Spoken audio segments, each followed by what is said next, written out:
시청자 여러분 안녕하십니까? 한 주간의 한인사회 주요 뉴스를 정리해드리는 KBN 뉴스 주간 브리핑입니다. 문재인 대통령이 도널드 트럼프 대통령과의 한미 정상회담을 위해 지난 10일 워싱턴에 도착했습니다. 하노이 북미 회담 이후 첫 한미 정상회담이었죠. 양국 정상은 멈춰선 북미 비핵화 협상을 재개하기 위한 방안을 논의했습니다. 문재인 대통령과 트럼프 대통령은 오늘 백악관에서 정상회담을 개최하고 한반도의 완전한 비핵화 및 항구적 평화 정착이라는 공동의 목표 달성에 관해 의견을 교환했습니다. 문재인 대통령은 트럼프 대통령에게 조만간 남북 정상회담을 추진할 것이라고 밝혔고, 트럼프 대통령은 회담을 통해 북한의 입장을 파악해 알려달라고 요청했습니다. 문재인 대통령은 한반도 문제의 평화적인 해결책을 모색하는 트럼프 대통령을 높이 평가한다고 밝혔고, 트럼프 대통령도 문 대통령이 한반도의 비핵화를 위한 주도적 역할을 해온 점을 높이 평가했습니다. 양 정상은 톱다운 방식이 한반도 평화 프로세스에 필수적이라는데 인식을 같이 했고, 트럼프 대통령은 김 위원장과 대화의 문이 항상 열려 있다고 강조했습니다. 문 대통령은 특히 트럼프 대통령에게 가까운 시일 안에 방한해달라고 초청을 했고, 트럼프 대통령은 이에 사의를 표했습니다. KBN 뉴스 지한샘입니다. 한인 입양인들의 권익 증진을 위해 활동하고 있는 월드허그 파운데이션이 첫 번째 성과를 얻었습니다. 재단의 꾸준한 지원 끝에 영유아 시절 미국으로 입양됐는데도 불구하고 시민권이 없던 한인 입양인이 시민권을 취득했습니다. 미국으로 입양된 한인 입양인들을 돕기 위해 활동하는 단체 월드허그 파운데이션의 노력이 성과를 냈습니다. 1966년 한국에서 태어나 생후 7개월 만에 미국으로 입양된 조이 알레시 씨는 1992년 어무차 신청한 여권이 거절되면서 본인이 시민권자가 아니라는 사실을 알게 되었습니다. 문제는 알레시 씨가 본인이 시민권자가 아니라는 사실을 모른 채 1992년 대선에 투표를 했다는 것. 당시 선거 관계자가 확인을 게을리하면서 투표를 할 수 있었던 알레시 씨는 선거법 위반으로 처벌받고 미국에서 추방당할 것을 염려해 25년이라는 세월을 조용히 살아왔습니다. 월드허그 파운데이션은 2017년 알레시 씨와 만나 그녀의 시민권 문제를 해결하기 위해 이민 변호사들과 노력했고, 지난 3일 알레시 씨가 거주지인 텍사스 휴스턴에서 선서식을 갖고 시민권을 취득했다고 밝혔습니다.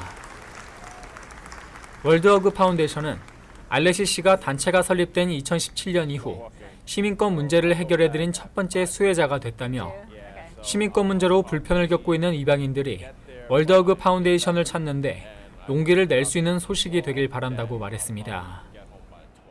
우리가 2년 동안 이들과 함께 도와주려고 많은 입양인 단체와 또 한인 사회에서 이게 좀 홍보를 했는데 이 일에 대해서 조금 많이 모르고 계시더라고요. 그래서 한인 사회에서 이 일과 그다음에 우리 재단에 많은 관심과 후원을 부탁드립니다.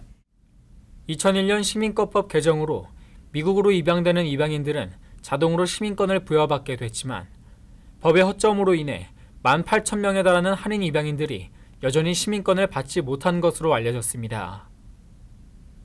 월드허그 파운데이션은 현재 알레시 씨 외에도 8명의 한인 입양인들을 돕기 위해 노력 중이라며, 한인뿐만 아니라 세계 각지에서 미국으로 입양와 또 다른 상처를 받고 있는 수많은 입양인들을 돕기 위해 많은 관심과 지원을 부탁드린다고 말했습니다. 월드허그 파운데이션은 오는 6월에는 후원의 밤 행사를, 오는 추석에는 작년에 이어 입양인들이 한국 전통 문화를 체험할 수 있는 행사를 개최할 예정입니다. KBN 뉴스 지한샘입니다. 공화당이 합법 이민을 축소하는 방안을 다시 추진하고 있습니다. 특히 가족 이민의 상당 부분을 사실상 폐지하는 방안이 포함됐는데요. 법안이 제정되면 10년 내에 이민 규모가 50% 급감할 것으로 예상되고 있습니다. 연방 상하원의 공화당 의원들은 어제 미국인 고용 강화를 위한 이민 개혁안과 지난 2017년 연방 상원에서 상정됐던 레이즈 법안을 다시 상정했습니다. 법안은 가족 이민 초청 대상을 시민권자의 배우자와 21세 미만 미성년자 미혼 자녀, 영주권자의 배우자와 21세 미만 미성년자 미혼 자녀로만 제한하고 있습니다. 현행 가족 이민 제도에서 1순위와 2순위 대상자만 초청을 허용하고 3순위와 4순위에 해당하는 시민권자 또는 영주권자의 형제 자매나 21세 이상 기혼과 미혼 자녀, 부모 등은 초청 대상에서 아예 제외되는 것입니다. 또 이번 법안은 이민 신청자들의 기술과 능력, 학력 등에 따라 점수를 부여해 취업 이민 허용 여부를 결정하는 메릿 베이스 시스템을 도입하는 내용을 담고 있습니다. 이와 함께 법안은 이민자가 적은 국가들에게 추첨을 통해 발급하는 5만 개의 추첨 영주권을 없애고 난민들에게 발급되는 영주권을 5만 개로 제한하는 내용도 포함하고 있습니다. 현재 미국의 신규 이민 규모는 매년 100만 명 수준을 유지하고 있는데 법안이 통과될 경우 이민 규모는 연간 40만에서 50만 명으로 급감할 것으로 예상되고 있습니다. 이와 관련해 정치 전문가들은 공화당이 백악관이 준비 중인 고학력과 전문 기술을 가진 외국 근로자 등을 대거 유입시키는 합법 이민제도 확대안을 견제하기 위한 것으로 분석하고 있습니다. 뉴저지 한인 상록회 갈등이 점점 깊어지고 있습니다. 신임 회장을 주장하는 박재희 씨 측은 업무 인수인계를 요구하고 있는데요. 현 상록회 집행부는 회장으로 인정할 수 없다며 팽팽히 맞서고 있습니다. 뉴저지 상록회 신임 회장이 되었다고 주장하는 박재희 씨 측이 오늘 오후 뉴저지 상록회 사무실을 찾아 업무 인수인계를 요구하면서 고성이 오가는 대립이 있었습니다. 박재희 씨 측은 지난달 30일 1년 전 분쟁이 있기 전 인정받은 이사들로 구성된 임시총회를 통해 본인이 상록회 회장으로 선출됐다며 분쟁을 멈추고 정상화를 위해 사무실을 비워달라고 주장했습니다. 상록회 측은 박재희 씨 측이 이사회에 대해 잘못된 정의를 내리고 있는 것 같다며 상록회 이사진은 박재희 씨를 회장으로 인정한 적도 없고 박재희 씨 측이 상록회장을 주장할 아무런 근거가 없다고 반박하면서 고성이 오가기도 했습니다. 박재희 씨는 상록회가 봉사단체인 만큼 오늘 자리는 싸우러 방문한 것이 아니었다며 앞으로도 대화를 이어나가겠다고 말했습니다. 대화를 꾸준하게 할 겁니다. 첫째는 대화예요. 대화를 꾸준하게 하고 이분들이 잘못된 거를 저희가 이제 다 이제 우리가 다시 인식을 시켜드리고 아까도 여기서 얘기했던 것처럼 우리가 얘기했던 것처럼 지금 여기는 뭐 봉사 활동이에요. 우리가 봉사를 하고자 하는 것이지 싸우려고 온 게 아니거든요. 상록회 측은 박재희 씨 측이 상록회를 사칭하면서 지속적으로 피해가 발생하고 있다며 변호인단을 구성하고 손해배상 청구 소송을 진행하겠다고 밝히고 앞으로 더 이상의 대화는 없다고 밝혔습니다. 그분들이 우리를 사칭해서 활동하는 모든 사항을 앞으로는 제재를 하려고 이제 법률 이제 고문단을 형성을 하고 있습니다. 약 30분 동안 이어진 양측의 대립은 서로 이견만 확인하고 결론 없이 끝났습니다. 양측의 주장이 팽팽히 맞서고 있어 뉴저지 상록회 사태는 당분간 해결의 실마리를 찾기 힘들 것으로 보입니다. KBN 뉴스 지한샘입니다. 홍역 환자가 급속도로 증가하면서 뉴욕시가 비상사태를 선포했습니다. 환자가 집중적으로 발생하고 있는 브루클린 윌리엄스버그 인근 지역 주민들에게는 백신 강제 접종 명령까지 내려졌습니다. 뉴욕시가 오늘 홍역 발병과 관련해 보건 비상사태를 선포하고 홍역 바이러스에 노출될 가능성이 있는 일부 시민들에 대한 강제 백신 접종을 지시했습니다. 드블라지오 시장의 강제 백신 접종 명령은 지난해 9월 이후 지금까지 250명이 넘는 홍역 환자들이 발생한 브루클린의 윌리엄스버그 인근 4개 우편번호를 사용하는 지역에 거주하는 시민들에게 적용됩니다. 비상사태 선포에 따라 홍역 바이러스에 노출될 위험이 있는 사람들 가운데 아직 홍역 백신을 접종받지 않은 생후 6개월 이상 된 사람들은 모두 백신을 접종받아야 합니다. 백신 접종을 거부하면 $1,000의 벌금이 부과됩니다. 홍역 발병은 윌리엄스버그의 유대교 정통주의자 구역에서 집중적으로 일어났습니다. 뉴욕시는 이번 주 초중교 학교들과 데이케어 프로그램을 운영하는 시설들에 백신 접종을 받지 않은 학생이나 어린이를 받지 말 것을 지시하고 이를 따르지 않을 경우 시설이 폐쇄될 것이라고 밝힌 바 있습니다. 연방의회가 대한민국 임시정부를 대한민국 건국의 시초로 공식 인정하는 결의안을 발의했습니다. 대한민국 임시정부의 수립이 한국 민주주의의 태동과 번영의 토대가 됐다는 내용이 담겼습니다. 임시정부 수립 100주년에 맞춰 오늘 연방 상하원에 동시 발의된 한미동맹의 중요성과 미주 한인들의 공헌을 담은 결의안은 하원에서는 뉴욕의 톰 수오지 의원이 발의하고 그레이스 맹, 레고리 믹스 의원 등이 참여했으며 상원에서는 오클라호마의 제임스 랭크포드 의원이 발의하고 코리 가드너, 에드 마키, 법 메넨데스 의원이 공동 발의자로 서명했습니다. 결의안은 미국과 한국의 관계는 1882년 한미 수호 통상조약 체결에 따라 외교관계가 수립된 조선시대로까지 거슬러 올라간다며 대한민국 임시정부는 1919년 4월 11일 수립됐으며 이후 해산돼 1948년 8월 15일 한국 정부로 전환됐다고 설명했습니다. 이어 하원은 100년 전 임시정부 수립을 오늘날 대한민국 민주주의의 태동과 성공, 번영의 토대로 인식한다라고 적시했습니다. 또 한미동맹은 미국의 이익에 부합하는 만큼 외교와 경제, 안보 측면에서 더욱 강화되어야 한다고 강조했습니다. 한편 오늘 결의안 발의 이후 연방의회 도서관에는 임시정부 수립 100주년과 결의안 발의를 기념하는 행사가 열렸습니다. 연방도서관 챔버에서 저희들이 리셉션을 2시간가량 조윤주 대사님과 박효성 총영사님 그리고 연방의원님들 상원의원님들 모시고 우리 동포 한 130명 동포 여러분들께서 함께 대한민국 임시정부 수립 100주년을 축하하며 또 이렇게 한민동맹 결의안 축하 리셉션을 가졌습니다.